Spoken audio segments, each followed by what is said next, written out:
The Lamplight Library presents The Sketchbook of Geoffrey Crayon, Gent, by Washington Irving, read by Edmund Vale. Be sure to check out our channel to see the previous chapters. Chapter 7, Rural Life in England. Oh, friendly to the best pursuits of man, friendly to thought, to virtue, and to peace, domestic life in rural pleasures past. Cowper. The stranger who would form a correct opinion of the English character must not confine his observations to the metropolis. He must go forth into the country. He must sojourn in villages and hamlets. He must visit castles, villas, farmhouses, cottages. He must wander through parks and gardens, along hedges and green lanes. He must loiter about country churches, attend wakes and fairs and other rural festivals, and cope with the people in all their conditions, and all their habits and humors.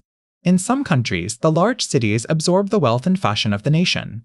They are the only fixed abodes of elegant and intelligent society, and the country is inhabited almost entirely by boorish peasantry. In England, on the contrary, the metropolis is a mere gathering place, or general rendezvous of the polite classes, where they devote a small portion of the year to a hurry of gaiety and dissipation, and, having indulged this kind of carnival, return again to the apparently more congenial habits of rural life. The various orders of society are therefore diffused over the whole surface of the kingdom, and the more retired neighborhoods afford specimens of the different ranks. The English, in fact, are strongly gifted with the rural feeling. They possess a quick sensibility to the beauties of nature and a keen relish for the pleasures and employments of the country. This passion seems inherent in them. Even the inhabitants of cities, born and brought up among brick walls and bustling streets, enter with facility into rural habits, and evince a tact for rural occupation. The merchant has his snug retreat in the vicinity of the metropolis, where he often displays as much pride and zeal in the cultivation of his flower garden and the maturing of his fruits as he does in the conduct of his business and the success of a commercial enterprise. Even those less fortunate individuals, who are doomed to pass their lives in the midst of din and traffic, contrive to have something that shall remind them of the green aspect of nature. In the most dark and dingy quarters of the city, the drawing-room window resembles frequently a bank of flowers. Every spot capable of vegetation has its grass plot and flower bed, and every square its mimic park, laid out with picturesque taste and gleaming with refreshing verdure. Those who see the Englishman only in town are apt to form an unfavorable opinion of his social character. He is either absorbed in business or distracted by the thousand engagements that dissipate time, thought, and feeling in this huge metropolis. He has, therefore, too commonly, a look of hurry and abstraction. Wherever he happens to be, he is on the point of going somewhere else. At the moment he is talking on one subject, his mind is wandering to another, and while paying a friendly visit, he is calculating how he shall economize time so as to pay the other visits allotted to the morning. An immense metropolis, like London, is calculated to make men selfish and uninteresting.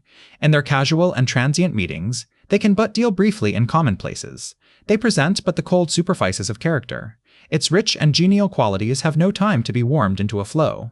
It is in the country that the Englishman gives scope to his natural feelings. He breaks loose gladly from the cold formalities and negative civilities of town, throws off his habits of shy reserve, and becomes joyous and free-hearted. He manages to collect round him all the conveniences and elegancies of polite life, and to banish its restraints. His country seat abounds with every requisite either for studious retirement, tasteful gratification, or rural exercise. Books, paintings, music, horses, dogs, and sporting implements of all kinds are at hand. He puts no constraint, either upon his guests or himself, but, in the true spirit of hospitality, provides the means of enjoyment, and leaves everyone to partake according to his inclination. The taste of the English in the cultivation of land and in what is called landscape gardening is unrivaled. They have studied nature intently and discovered an exquisite sense of her beautiful forms and harmonious combinations. Those charms which, in other countries, she lavishes in wild solitudes, are here assembled round the haunts of domestic life.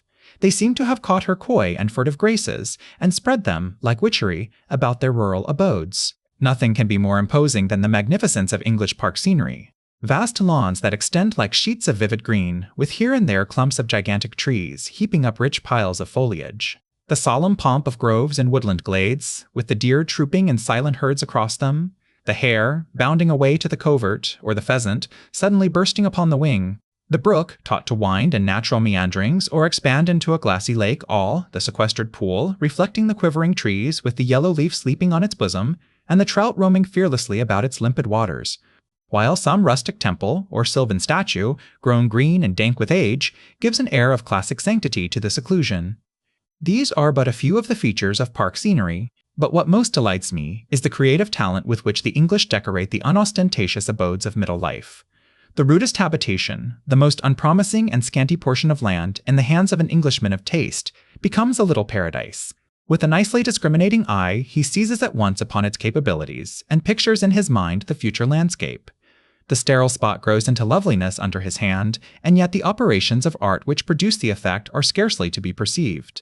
The cherishing and training of some trees, the cautious pruning of others, the nice distribution of flowers and plants of tender and graceful foliage, the introduction of a green slope of velvet turf, the partial opening to a peep of blue distance, or silver gleam of water, all these are managed with a delicate tact, a pervading yet quiet assiduity, like the magic touchings with which a painter finishes up a favorite picture. The residence of people of fortune and refinement in the country has diffused a degree of taste and elegance in rural economy that descends to the lowest class. The very laborer, with his thatched cottage and narrow slip of ground, attends to their embellishment. The trim hedge, the grass plot before the door, the little flower bed bordered with snug box, the woodbine trained up against the wall, and hanging its blossoms about the lattice, the pot of flowers in the window, the holly, providently planted about the house to cheat winter of its dreariness, and to throw in a semblance of green summer to cheer the fireside, all these bespeak the influence of taste, flowing down from high sources and pervading the lowest levels of the public mind. If ever love, as poets sing, delights to visit a cottage, it must be the cottage of an English peasant. The fondness for rural life among the higher classes of the English has had a great and salutary effect upon the national character. I do not know a finer race of men than the English gentleman. Instead of the softness and effeminacy which characterize the men of rank in most countries, they exhibit a union of elegance and strength, a robustness of frame and freshness of complexion, which I am inclined to attribute to their living so much in the open air, and pursuing so eagerly the invigorating recreations of the country. The hardy exercises produce also a healthful tone of mind and spirits, and a manliness and simplicity of manners, which even the follies and dissipations of the town cannot easily pervert, and can never entirely destroy. In the country, too, the different orders of society seem to approach more freely, to be more disposed to blend and operate favorably upon each other. The distinctions between them do not appear to be so marked and impassable as in the cities. The manner in which property has been distributed into small estates and farms has established a regular gradation from the noblemen, through the classes of gentry, small landed proprietors, and substantial farmers, down to the laboring peasantry, and while it has thus banded the extremes of society together, has infused into each intermediate rank a spirit of independence. This, it must be confessed, is not so universally the case at present as it was formerly. The larger estates having, in late years of distress, absorbed the smaller, and, in some parts of the country, almost annihilated the sturdy race of small farmers. These, however, I believe, are but casual breaks in the general system I have mentioned. In rural occupation, there is nothing mean and debasing. It leads a man forth among scenes of natural grandeur and beauty. It leaves him to the workings of his own mind, operated upon by the purest and most elevating of external influences. Such a man may be simple and rough, but he cannot be vulgar. The man of refinement, therefore, finds nothing revolting in an intercourse with the lower orders in rural life, as he does when he casually mingles with the lower orders of cities. He lays aside his distance and reserve, and is glad to waive the distinctions of rank, and to enter into the honest, heartfelt enjoyments of common life. Indeed, the very amusements of the country bring men more and more together, and the sound of hound and horn blend all feelings into harmony. I believe this is one great reason why the nobility and gentry are more popular among the inferior orders in England than they are in any other country, and why the latter have endured so many excessive pressures and extremities, without repining more generally at the unequal distribution of fortune and privilege. To this mingling of cultivated and rustic society may also be attributed the rural feeling that runs through British literature, the frequent use of illustrations from rural life, those incomparable descriptions of nature, that abound in the British poets, that have continued down from The Flower and the Leaf of Chaucer, and have brought into our closets all the freshness and fragrance of the dewy landscape. The pastoral writers of other countries appear as if they had paid nature an occasional visit, and become acquainted with her general charms. But the British poets have lived and revelled with her. They have wooed her in her most secret haunts.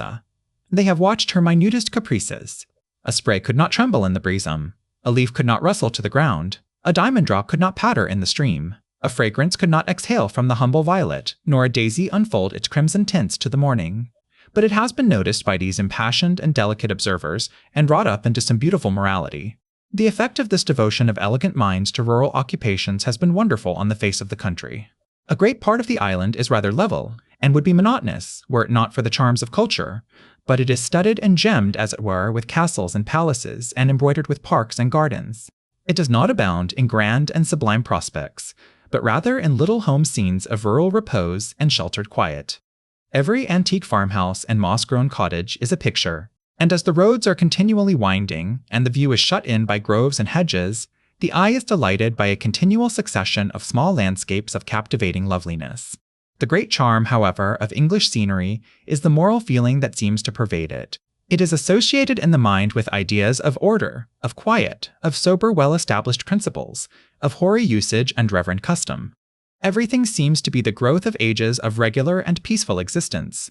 The old church of remote architecture, with its low, massive portal, its Gothic tower, its windows rich with tracery and painted glass in scrupulous preservation, its stately monuments of warriors and worthies of the olden time, ancestors of the present lords of the soil, its tombstones, recording successive generations of sturdy yeomanry whose progeny still plough the same fields and kneel at the same altar, Nia, the parsonage, a quaint irregular pile, partly antiquated, but repaired and altered in the tastes of various ages and occupants, Jowl of a stile and footpath leading from the churchyard across pleasant fields and along shady hedgerows according to an immemorial right-of-way, Jowl of the neighbouring village with its venerable cottages, its public green sheltered by trees, under which the forefathers of the present race have sported, Jowl the antique family mansion, standing apart in some little rural domain, but looking down with a protecting air on the surrounding scene. All these common features of English landscape evince a calm and settled security, a hereditary transmission of homebred virtues and local attachments